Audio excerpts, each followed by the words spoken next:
네, 안녕하세요. FC 팬심 연구소입니다.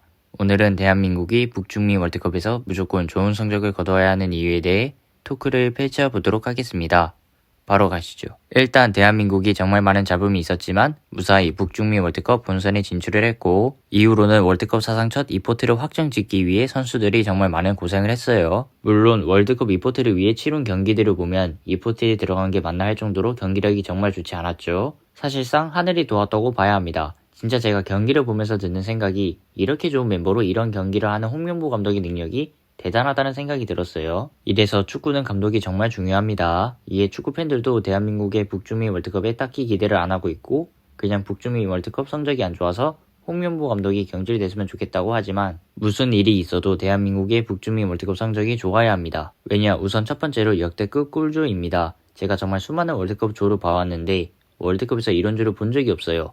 대한민국이 카타르 월드컵 때도 이 정도면 괜찮다는 평가가 있었는데, 솔직히 포르투갈, 우루과이, 가나가 월드컵에서 엄청 힘든 상대여서 어려운 조라고 봐야 합니다. 실제로 김민지 선수도 유퀴즈에서 우루과이가 강팀인데 언론에서 첫 경기 해볼 만하다 이러니까 선수들이 부담을 많이 느꼈대요. 하지만 이번 북중미 월드컵 조를 보면 멕시코, 남아공, 유럽 플레이오프 D와 같은 조가 되면서 최악의 시나리오는 피했고, 여기서 진짜 행운의 신이 도운 부분은 포트3이 피해야 하는 강팀들이 있었는데 피파 랭킹이 가장 낮은 남아공까지 같은 조가 되면서 그냥 미친 조라고 봐도 무방합니다. 물론 중요한 건 방심하면 절대 안 되겠지만, 제가 아프리카 네이션스컵 이집트 대 남아공 경기를 봤는데 남아공이 수적 우위에도 이집트를 못 이기는 거 보고 대한민국이 월드컵에서 충분히 잡을 수 있는 상대겠다라는 생각이 들었고, 진짜 대한민국의 A조가 꿀조라고 하는 건 1차전에서 졌다고 해도 2차전, 3차전에서 승리를 노려볼 수 있는 상대이기 때문에 꿀조라고 하는 겁니다. 근데 심지어 대한민국이 북중미 월드컵 조별리그 경기를 할수록 전력이 약한 상대를 만나니까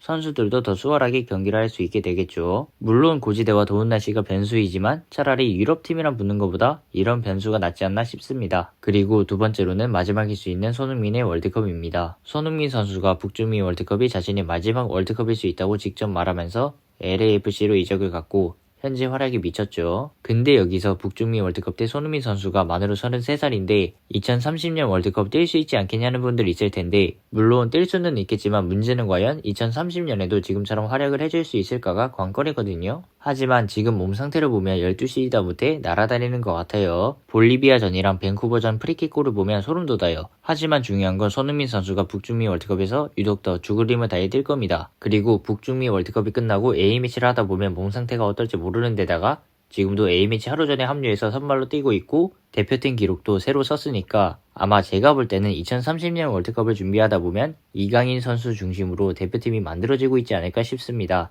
아니면 손흥민 선수가 경기를 뛰지 않고 대표팀이 있는 것만으로도 대표팀 위상이 올라가니까 대표팀이 있기만 해도 되지 않을까 생각이 듭니다. 근데 개인적으로 손흥민 선수가 메시, 호날두처럼 40살까지, 아니 그냥 은퇴를 안 했으면 좋겠습니다. 그리고 세 번째로는 마지막 황금 세대입니다. 현재 대한민국의 스쿼드를 보면 수비, 미들, 공격에 김민재, 이강인, 손흥민 핵심 선수가 한 명씩 있는데, 이런 선수들이 같이 뛰는 마지막 월드컵이 될 가능성이 높습니다. 근데 이 부분은 많은 축구 팬분들이 알 거라고 생각하는데, 또 몇 분들은 손흥민 선수는 북중미 월드컵이 마지막일 수 있지만 김민재 선수는 2030년 월드컵까지 뛸 수 있지 않겠냐 할 겁니다. 하지만 2030년 월드컵 때는 손흥민, 김민재 선수뿐만 아닌 황희찬, 황인범 이런 선수들도 30대가 넘어서 현재 대표팀 선수들 일부분이 지금만큼의 폼을 보여주는 건 쉽지 않을 겁니다. 하지만 제가 앞에서 말했듯이 손흥민 선수가 북중미 월드컵 이후에 그냥 대표팀에 있기만 해도 좋을 거다라고 했듯이, 황희찬, 황인범 같은 경험이 많은 선수들이 대표팀에 있기만 해도 다른 선수들한테 도움을 줄 수 있습니다. 근데 경험 있는 선수들이 대표팀에 있기만 하면 다른 재능 있는 어린 선수들이 대표팀에 못 올 수 있는 부분이 있는데, 뭐 어쨌든 은퇴는 선수들이 알아서 하는 거고 선수를 발탁하는 권한도 감독한테 있는 거지만, 북중미 월드컵이 대표팀 세대교체 시작점이라고 볼 수 있어서